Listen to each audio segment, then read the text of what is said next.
Algebra 2, Unit 5, Lesson 3, Solving Systems Graphically and Piecewise Functions.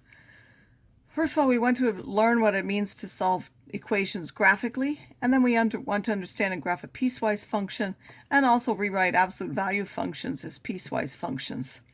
To solve a system graphically means we already know that we can solve algebraically by methods of substitution and elimination when we have two variables, but we can also solve graphically by graphing each equation and then finding any points of intersection.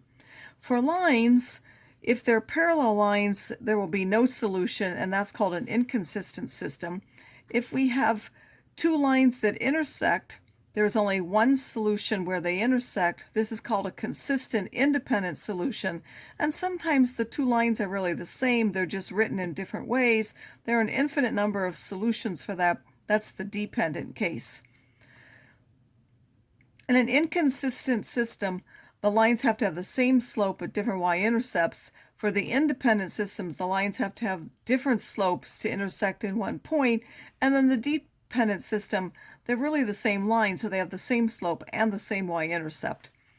If we want to solve this graphically, at the moment these are both in standard form, so we could find the intercepts. That's what's easiest to do here because both of these are factors of this minus 4. So if we put y equals 0, we get x is minus 2. If we put x is 0, we would get y is 1. That would give us the intercepts here of positive 1 here and minus 2 here, and then we're going up 1 and over 2, up 1 and over 2, or down 1 and left 2, down 1 and left 2 to find the first one. And this one, these are not multiples, so it's easiest to rewrite. That would be y equals 3x minus 4. So we would have a y-intercept of minus 4 and a slope of 3. So we rise 3 and right 1, rise 3, right 1, or down 3 and left 1. They meet in a single point, which is the point 2, 2. So that is the solution to our system, and it is consistent and independent. We can also classify systems without graphing. We simply need to look at their slopes. So we have, if we rewrite this first one, we get y equals minus x plus 3. This one's y equals 2x. This one has a slope of minus 1. This one has a slope of 2. Since they have different slopes, they must intersect in a single point, and therefore it's a consistent independent system. If we have this one and we rewrite, we get y equals minus 2x plus 3, and we have y equals minus 2x minus 1. Those have the same slope but different y-intercepts, so those are parallel lines. That's an inconsistent system. If we take this one and we multiply the first equation by minus 2, we see that we get exactly the same thing as this. So therefore, that's a consistent and dependent system. In fact, anything with x plus 3, y equals 9 will be a solution to both of those equations. Now, a piecewise function is one where there are different rules for different parts of the domain. Those pieces can actually be anything. They can be lines, they can be curves. At the moment, we're going to look at piecewise functions that are made up of mostly linear parts. The absolute value is an example of a piecewise function because we know that for the absolute value, we use the opposite of the value if the value inside is negative, and we use the value itself if that value is positive. In general, a piecewise function has different function rules for x's that are in different sets. Some piecewise functions are constant in each set of values, so they look like steps and are called step functions.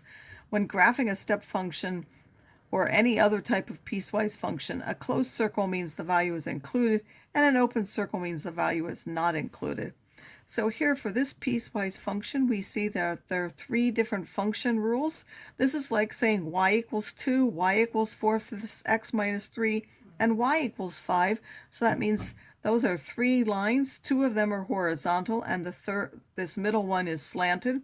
It is a horizontal line, y equals 2, only for x, which is less than or equal to minus 5. So we put a closed circle because the minus 5 is included.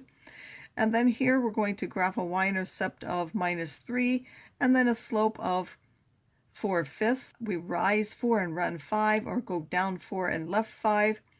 And that goes from minus 5 to 5. So we connected those, and then we have again a horizontal line at 5 that goes this way. This one's an open circle because the 5 is not included there. This one was open because the minus 5 was not included there, but closed at the 5. If we want f of 2, there are two ways to find it. We can find where 2 belongs here. 2 belongs in this interval, so we could put 2 into this equation to get 8/5 minus 3 minus 7/5. Or if we were looking graphically, if we could read off the point exactly, we can't here, but we can see that that would be at this point. At 7, we would go to 7 here. We can read that one exactly. It's at 5. Or we can see that 7 is bigger than 5, so the value must be equal to 5.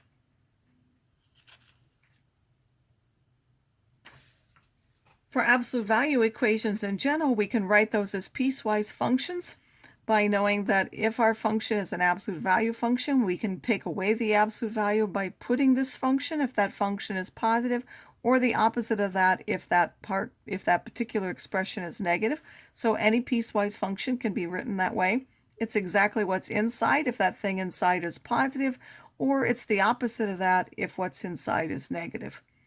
So if we want to rewrite this as a piecewise function, we know that for the absolute value, we will either replace it with x minus 5 or with the opposite of x minus 5.